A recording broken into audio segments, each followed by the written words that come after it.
Alright, welcome back YouTube. Sig the Kid here. It's been a while since I've seen you guys last, and I have made some updates to my Sig Sauer SP2022 chambered in 9mm.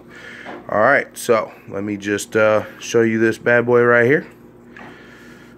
Alright, let me see if I can get some light on this for you.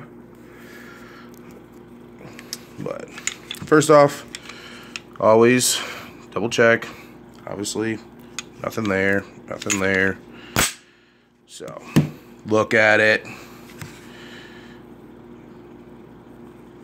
I mean, this thing is special. I had this custom made by our good old buddies at Artemis Arms in Port Clinton, Ohio. Contact them if you see anything you like. We can do similar things to this. Custom Cerakoting, polishing, laser engraving, stipple jobs, whatnot.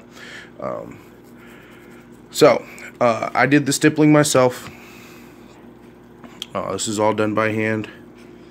Took a lot of time. I think it came out nice. Both sides nice and clean. Polished all the furniture as far as your controls. Polished trigger. I was slacking and never took the magazine extractor out and polished it, so I'll get around to that sooner or later. Decocker, slide release, hammer. I mean, and this stuff's got a pretty nice polish on it. It's dirty because I've been finger fucking it for the past 20 minutes thinking about whether or not I wanted to make this video yet or wait until I felt like the gun was complete before I did. But it's been a while. I needed to post something, so here we go. So first off, we continued the striations. The factory striations only went to about here, maybe even shorter. I really don't remember. I'll have to look at some old pictures. And we just continued them down and even up to the top here. And then we did some gator backs for your on-the-go slide racking. And then just some little design flair here in the top. These little chevrons, if you will. And next to the chevrons, you can see there are some, well, at the points. So if we can get it to focus here. There we go. The Artemis laser engraved logo there. I polished the barrel. So that was a complete polish all the way down, as you can see. I mean, other than that, you know, polished a few things on the inside as far as your trigger group. But I mean, as you see it, man, I mean, this thing, I went for the battle worn look. This is custom Cerakoted black. It was polished before, if you guys remember, or if anybody's actually following me and keeping up. I went for the battle worn look, and to be honest with you, I think we pulled it off pretty damn good. I mean, this thing, for it being a fresh build, looks like it's been through the ringer a time or two. But oh, also I forgot, we did the front striations as well. A nice little chevron pattern. Doesn't that look cool?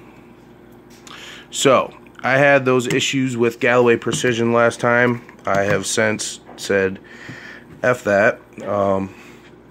Their guy got back to me via email and said that, you know, with the magazine extender, your issue was you're supposed to have the screw in there, the keeper screw. Well, there was never one in the package. I even saved all the package and everything that came with it. I go back and I look at it. It was not in there. So I emailed the guy, said, hey, you know, that'd have been nice to know, and I probably would have done so if it was included in my pack, and never was. So I asked him to mail me one, and I just didn't get a response after that. So I think that was go fuck yourself, you bought it. So we won't be using any of their products anymore. And actually what I did do was salvage one of their products. That guide rod that I was having the problem with the shells ejecting because it was too snappy, the 20 pound. which the guy, he recommended using better ammo, which, I mean, yeah, that's with anything. You want to use the best stuff out there that's suited for your particular application. But I mean, if you got guys, you know, running your name out there and saying, hey, I used a 20 pound guide rod with just regular old ammo, 115 grain, you know, it's, I'm gonna try the same, and I didn't get the exact results he did, so, you know, well, whatever. So what I did was I took their 20 pound spring off there and just put the factory 17 pound spring back in there. Let me,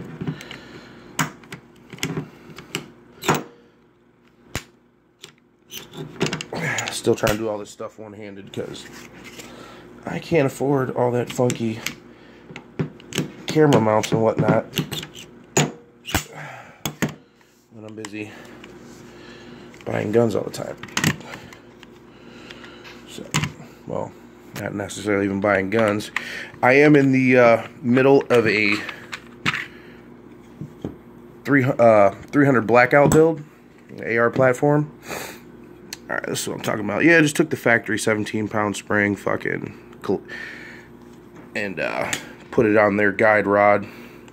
Since it was a captured system, it worked out great.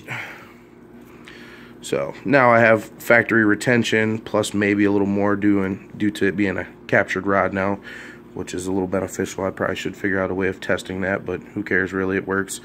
Polish the tip of that for aesthetics. But no, I mean, this thing came out good. I mean, you got to see this thing in the sun or in any kind of real lighting other than my frickin' dining room. I mean, this thing frickin' just shines. But also looks like it's been around the block, which I really love. So, if you guys want any custom work done, you know, kind of like this, get a hold of Artemis. I mean, Artemis Arms, Port Clinton, Ohio, 50 Jackson Street. I mean, these guys do some good stuff. I've seen some of their other builds. They're working on some pretty cool stuff. They have some custom lowers for ARs, all billet aluminum stuff. I mean, and these guys just know their stuff, you know, and I recommend them to just about anybody, you know.